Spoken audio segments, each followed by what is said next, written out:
much, if anything at all. All of it is in reaction to the Soul Stone and its effects on the world around it. And while I can see what the writers were going for in theory, in practice it's pretty abysmal. A very small portion of the story focuses on Mayrel and her experience with the Soul Stone, and her survivor's guilt around her mother. She's a dumb kid, so she makes a bunch of dumb decisions. A lot of these dumb decisions coming from the influence of the Soul Stone, but that's not the frustrating part. The frustrating part is how poorly the story is placed around her and her dumb decisions. Having to play Goose Chase is not for a player because it means no actual story progress is being made. You'll be running from that marker to that marker, only to be told by NPC that things are going from bad to worse. We gotta save the day. It sucks to play. I can't get invested in this. I like Mayrel as a character because of her flawed nature, but the way she was handled makes her seem obnoxious and unruly, and that's the point. But that doesn't mean it's good. Not to mention she's barely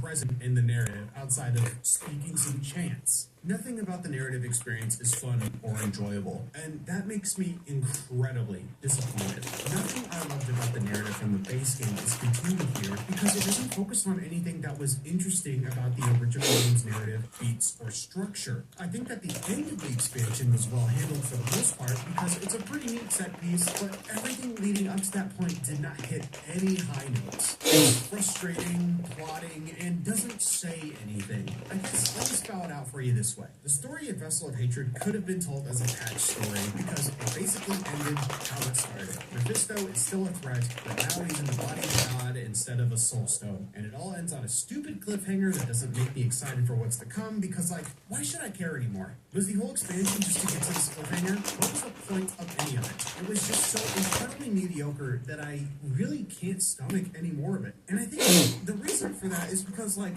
where the